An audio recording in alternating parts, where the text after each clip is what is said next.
setiap umat-Mu Tuhan, kami datang merendahkan segenap diri kami di hadapan firman Tuhan, di hadapan kebenaran-Mu Tuhan. Supaya firman Tuhan boleh yang mengisi hati kami yang kosong, dan hati kami menjadi penuh oleh kebenaran firman-Mu. Kami berdoa mengucap syukur di dalam nama Tuhan Yesus Juru Selamat kami. Amin. Ya, silakan duduk Bapak Ibu. Shalom. Shalom. Ya. Silakan anak-anak boleh ke bawah sama Tante Lia hari ini. Ya, hari ini ada aktivitas ya di sekolah minggu ya. Nathan mau sama Papi. Mau sama Cici Melvi. Oh, sama Cici, sama Cece. Oke, Bapak Ibu, shalom. Shalom. Hari ini di bulan ini ya kita masih berbicara tentang ibadah. Kita akan merenungkan satu firman Tuhan tentang ibadah, dan tema hari Minggu ini adalah beribadah dengan hati. Nah, Bapak Ibu, apakah kira-kira nih kita di tempat ini sudah memiliki sikap atau motivasi beribadah dengan hati? Amin. Oke, kita lihat contohnya yang pertama, Tata. Kita lihat bagaimana sih ciri-ciri orang yang beribadah dengan hatinya. Apakah Bapak Ibu seperti ini? Gambar pertama. Bisa diklik? Oke. Kira-kira apa nih? Orang yang selalu memandang bahwa hari Minggu ya udah berarti harinya untuk beribadah. Jadi seperti sebuah hari Minggu, karena kita Kristen, makanya kita ke gereja. Sebuah pandangan bahwa ke gereja itu wajib. Ya memang orang Kristen ke gereja. Nah, apakah ciri-ciri ini orang yang beribadah dengan hati, yang memandang bahwa hari Minggu harinya ke gereja, udah itu aja? Apakah ini namanya beribadah dengan hati? Tidak. Beribadah bagus ya, tapi kurang. Masih kurang. Kita beribadah bagus, tapi ada sesuatu yang kurang. Apa yang kurang? Hah? Jamnya? Oke, lanjut. Jamnya ibadahnya kurang jamnya. 1 jam harusnya 2 jam. Oke, lanjut gambar kedua. Kalau sudah di dalam gereja, aduh, seperti singa lagi belum makan. Letoy. Seperti singa belum kurang vitamin, letoy jadinya Bapak Ibu ya. Lemas gitu. Ya, apakah ini beribadah dengan hati? Ya, coba kita pikir-pikir ya. Tapi kalau mau ketemu pacar, wih, waktu mau dulu ngapel semangat ya. Oke. Ya, apakah ini beribadah dengan hati? Ya, kita jawab sendiri dah. Lanjut. Seperti ini, Pak. Nah, kita bicara soal tadi waktu, lalu kita bicara soal sikap, dan kita bicara soal motivasi. Apa motivasi kita untuk beribadah? Bapak Ibu, kalau kita beribadah hanya untuk kita pikir bahwa kita beribadah supaya kita diberkati Tuhan, kita sama seperti orang memancing ikan. Kita kasih umpan dan datanglah ikan itu, kita dapat ikan yang lebih besar. Apakah ini motivasi kita untuk beribadah? Kita datang supaya kita diberkati. Kita datang supaya Tuhan kasih kita yang lebih besar lagi Tuhan. Kita kasih persembahan supaya Tuhan kasih kita yang lebih besar lagi. Apakah seperti ini Bapak Ibu? Kita bicara soal bagaimana motivasi kita di dalam beribadah. Kita sudah bicara soal tadi waktu. Kita sudah bicara tadi soal sikap. Dan kita bicara soal motivasi di dalam ibadah. Maka, apakah yang menjadi motivasi kita di dalam ibadah adalah sebuah hal yang sangat penting. Supaya ibadah kita setiap minggu tidak menjadi ibadah yang rutinitas Bapak Ibu. Bukan hanya ibadah yang formal, setiap minggu kewajiban kita untuk datang. Yes, datang bagus. Tapi ada motivasi hati kita, apa yang mendorong kita untuk kita datang beribadah adalah satu hal yang penting. Bukan seperti memancing, tetapi kita beribadah karena kita mau cari Tuhan, karena kita mau sembah Tuhan, kita mau worship God, kita mau pleasing God, memperkenankan hati Tuhan. Kita rindu, kita haus Tuhan berbicara kepada kita. Dan kiranya yang mana sih Yang beribadah dengan hati, Bapak Ibu, gambar 1, 2, 3, atau 4. Gambar yang terakhir adalah gambar di mana Kristus itu menjadi fokus dan tujuan kita satu-satunya. Kristus dan Allah menjadi fokus. Bukan semata-mata menjadi berkat. Bukan semata-mata untuk mancing berkat Tuhan. Karena itu kita mau renungkan. Kita mau lihat kembali bagaimana sebenarnya ibadah kita di hadapan Tuhan. Tema kita, tema yang sangat baik, bicara soal beribadah dengan hati. Lanjut. Saya mau undang kita sekalian. Nah, ini dia, ada satu survei Bapak Ibu. Survei yang mengatakan bahwa sebenarnya agak sedih sekali ya. Ini dari survei dari Bilangan Research Center, BRC. Itu sebuah lembaga Kristen yang meneliti tentang spiritualitas anak-anak muda, spiritualitas orang-orang Kristen yang ada di dalam gereja.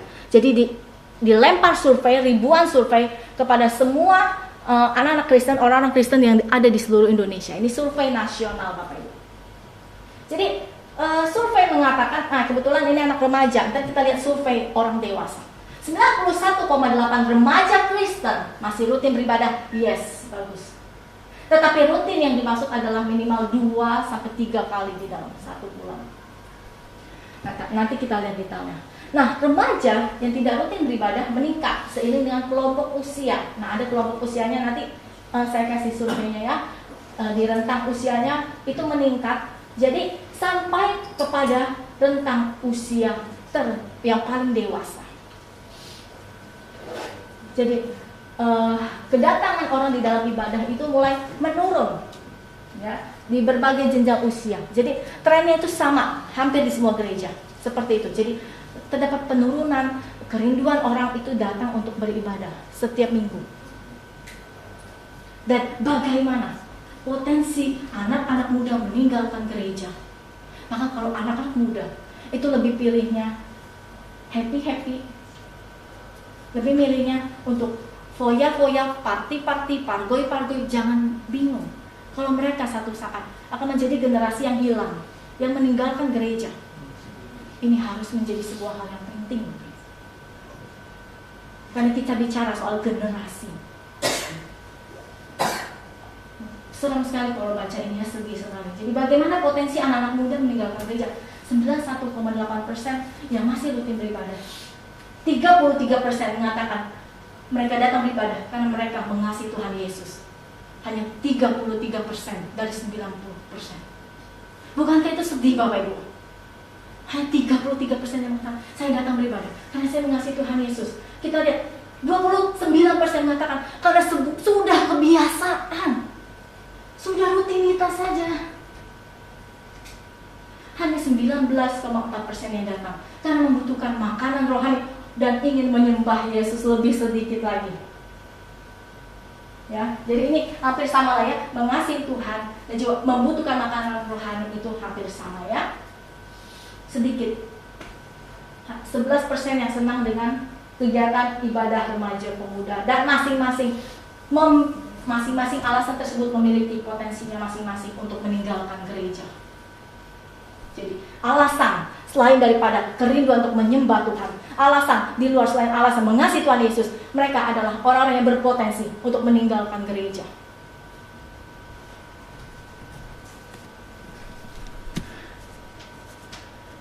Lanjut. Biar dari sini kita mau renungkan beribadah dengan hati. Mari saya undang kita untuk melihat Matius 15 ayat yang ke-7 sampai ayat yang ke-9. Siapa yang sudah menemukannya? Oh, itu ada di sana ya.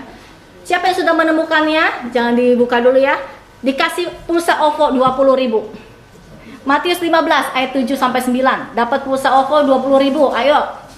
Siapa yang kurang saldo OVO? Cimeli, udah angkat tangan. Kasih pulsa OVO Cimeli. Matius 15 ayat 7 sampai 9 Cimeli. Silakan Ci. Hai orang-orang munafik, benaran membuat Yesaya tentang kamu. Bangsa ini memuliakan aku dengan bibirnya, padahal hatinya jauh daripada aku. Percuma mereka beribadah kepadaku, sedangkan ajaran yang mereka ajarkan ialah perintah manusia. Oke, yuk kita sama-sama baca sama-sama ya. Bapak Ibu, kita baca sama-sama. Ada di sini kalau tulisannya kekecilan, silakan buka di HP atau Alkitab masing-masing. Matius 15 ayat 7 sampai 9, 1 2 3.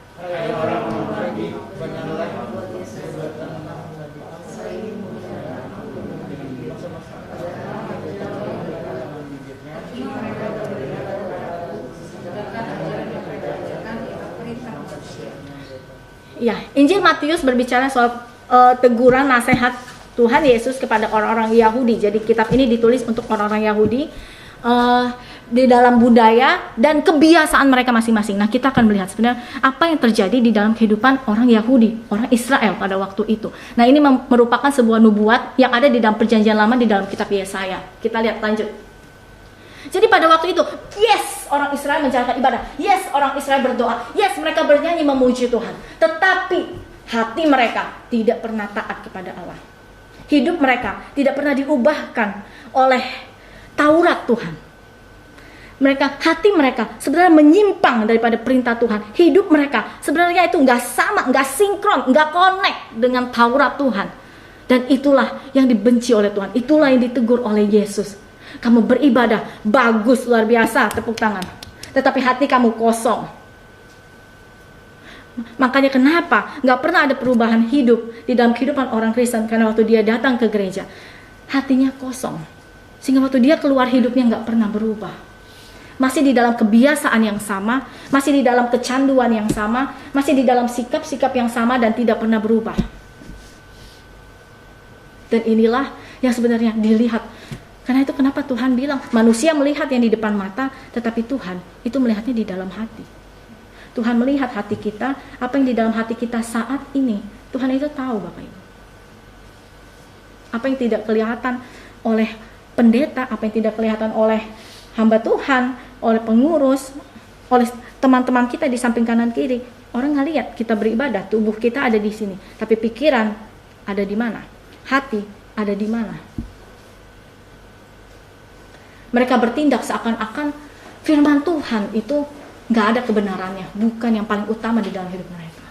Sebaliknya, mereka mengisi hati mereka itu dengan upacara keagamaan dan tradisi-tradisi yang sesuai dengan perkataan manusia aja.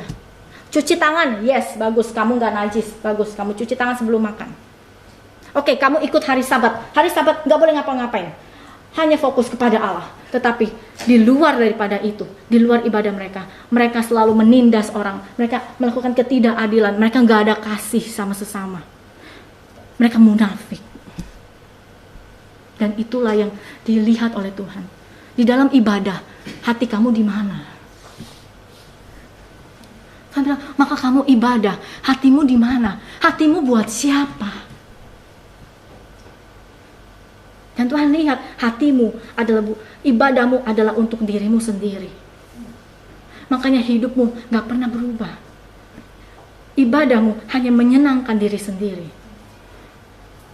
Maka inilah yang dilihat oleh Tuhan. Sebuah kepalsuan. Sebuah kepura-puraan. Dan Tuhan sedih, Bapak Ibu. Bukan betapa hancurnya hati Tuhan melihat umatnya yang demikian. Dan hari ini firman Tuhan ingatkan kita lagi, yuk kita berikan hati kita yang terbaik, berikan bagian hati kita di dalam ibadah buat Tuhan. Bukan cuma ibadah di hari Minggu, tapi ibadah di dalam hidup kita setiap hari. Yuk kita berikan yang terbaik buat Tuhan, memberikan hati kita. Lanjut.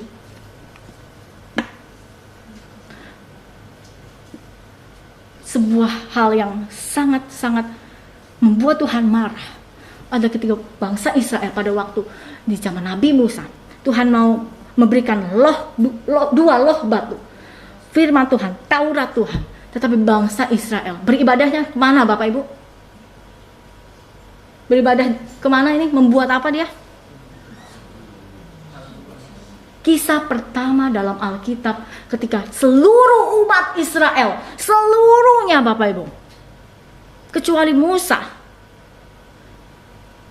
terlibat di dalam penyembahan berhala, yaitu penyembahan anak lembu emas ketika Musa masih berada di Gunung Sinai. Ketika Tuhan mau menyingkapkan Tauratnya, ketika Tuhan mau memberikan firman-Nya kepada umatnya, tetapi umatnya menyimpang, Bapak Ibu.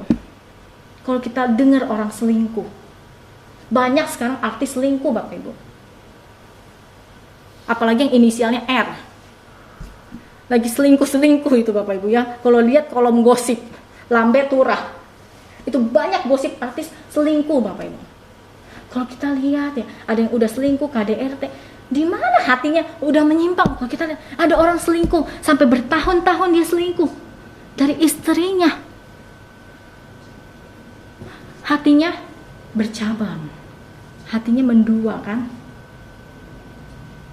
Maka sama waktu orang Israel menyembah berhala, sesungguhnya dia sedang menyelingkuhi Tuhan. Bapak Ibu, pertanyaan yang lebih penting, apa berhala di dalam hidup kita? Apa yang membuat sesuatu itu jauh lebih penting dari Tuhan? Itulah yang menjadi berhala kita, yang membuat kita selingkuh dari Tuhan, selingkuh secara rohani. Apakah itu pekerjaan kita, karir kita, anak kita, keluarga kita, pasangan kita, cita-cita kita, masa depan kita, yang membuat itu selalu lebih utama daripada Tuhan? Itulah berhalamu. Dan ini Tuhan ingatkan kembali, hati-hati. Ini yang ditegur Tuhan, ini yang mendukakan hati Tuhan. Lanjut. Kita lihat survei berikutnya, lanjut Tata. Survei berikutnya di dalam survei kekristenan, ini dilakukan kepada semua orang Kristen di seluruh Indonesia. Coba Bapak Ibu kita baca sama-sama, kelihatan nggak ya? 1, 2, 3. 1.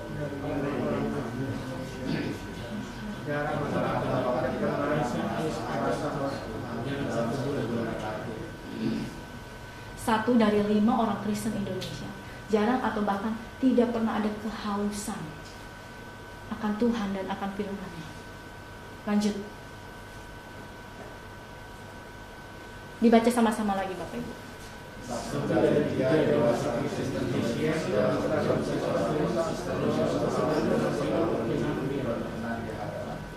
Satu dari 5 tidak pernah merasakan kehausan akan Tuhan, gak pernah merasakan kedekatan dengan Tuhan.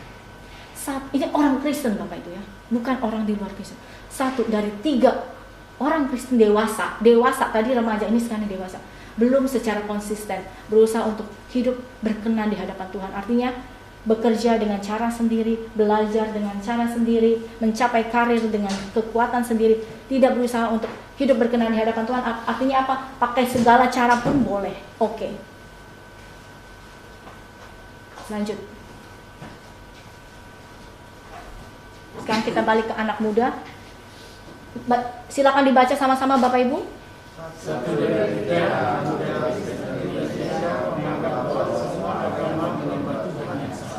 Apakah Bapak Ibu setuju? Hah? Setuju? Lihat lagi ya. Lanjut. Dibaca Bapak Ibu.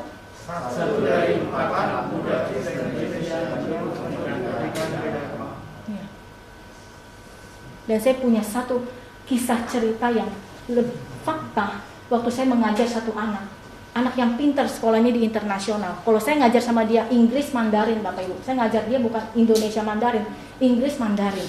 Anak pintar sekali, kelas 1 SD. Dan dia bilang, Lause, I am gay. Saya homo. Umur 6 tahun dia bilang, Lause, I am a gay. Tanpa rasa bersalah.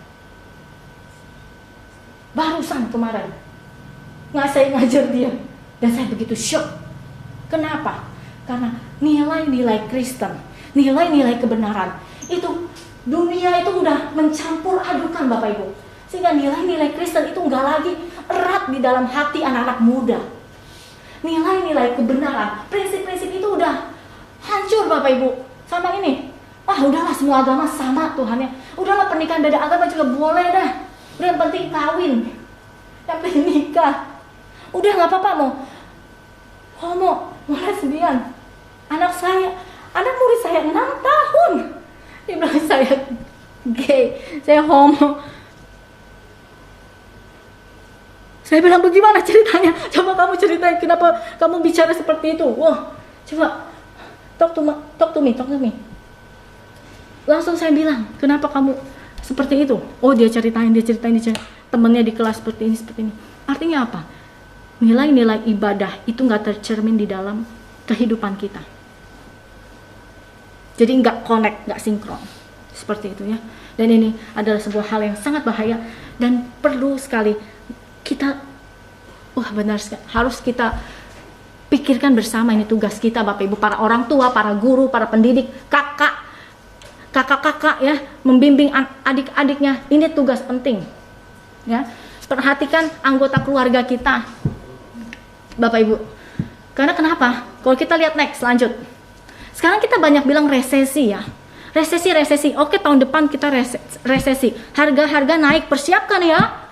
Persiapkan diri loh. Resesi tahun depan nih 2023. Ayo investasi, yang mau investasi, nih ada investasinya. Ayo yang mau nabung, ayo entar dulu mau beli barang, coba diatur duitnya, diatur pengeluarannya, finansialnya. Karena kita udah mau resesi, siap-siap. Ayo bijak-bijak pakai uang. Resesi 2023. Apa sih itu resesi, Bapak Ibu? Ada yang tahu resesi itu apa sebenarnya? Apa sih Kosinto resesi? Orang mau tahu sih. Apa sih Kosinto resesi? Penurunan nilai mata uang. Oh, jadi penurunan nilai mata uang ya. Jadi mengakibatkan apa itu kok? Kemampuan berbelanja ekonomi orang menurun. Jadi Cik Akin juga bilang inflasi, kenaikan harga ya. Inflasi, kenaikan harga barang. Jadi terjadi sebuah penurunan, Bapak Ibu. Kita banyak bicara soal resesi. Tapi kita lihat sebenarnya resesi orang Kristen seperti apa? Lanjut tak? Resesi orang Kristen adalah bangkrutnya relasi kita dengan Tuhan.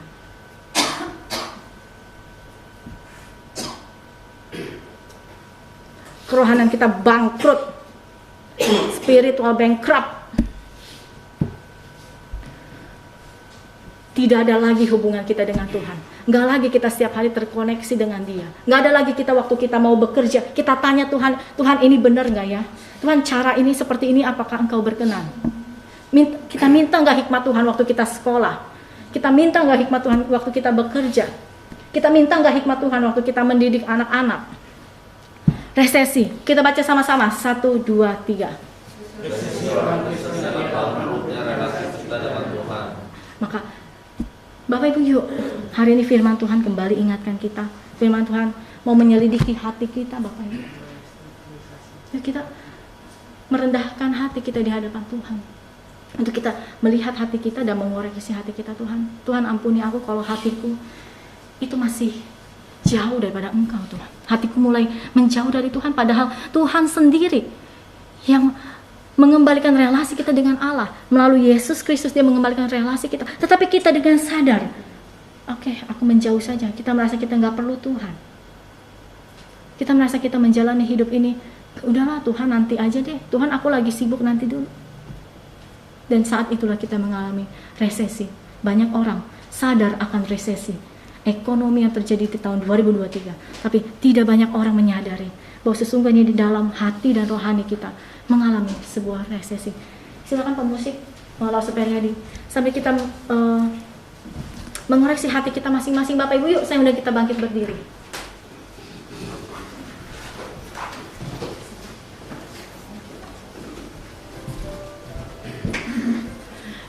Bapak Ibu, tenangkanlah diri kita di hadapan Tuhan.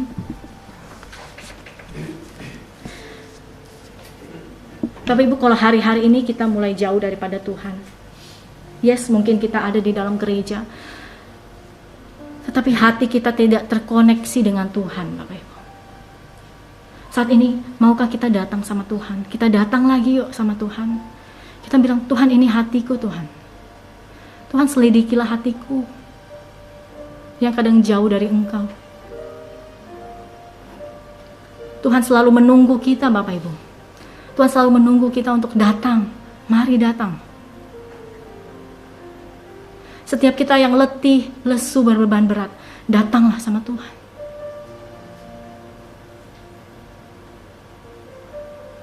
Di dalam berbagai khawatir kita, kegelisahan kita akan masa depan, Tuhan bilang, yuk datang.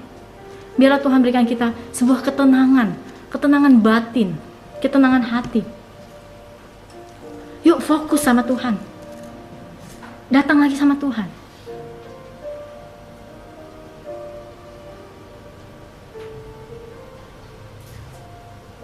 Maukah kita minta ampun sama Tuhan? Tuhan, ampuni aku Tuhan kalau hatiku itu kosong Tuhan. Bukan Engkau Tuhan yang ada di dalam hatiku sebenarnya Tuhan, tapi yang lain.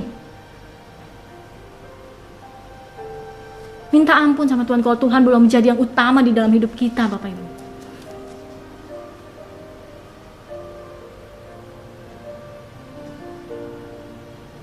Tuhan menunggu kita. Tuhan selalu menunggu kita untuk datang. Dekat lagi kepada Dia. Selidiki aku, lihat hatiku Tuhan, apakah aku sungguh mengasihi-Mu. Kita nyanyikan pujian ini.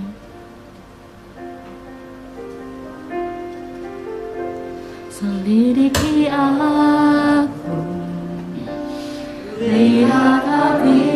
lihat hati kami Tuhan. Apakah aku sungguh mengasihi Yesus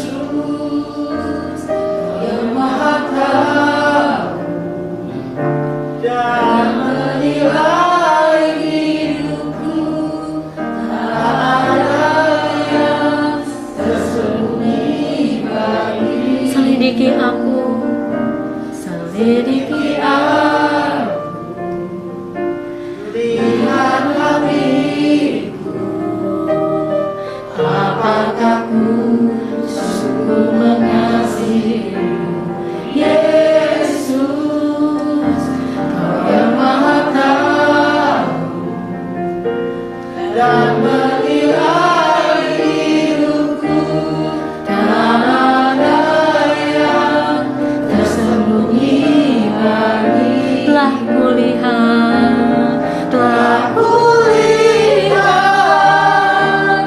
kebaikan-Mu yang tak pernah habis di hidupku. Ku berjuang sampai akhirnya Kau dapati aku tetap ku berjuang.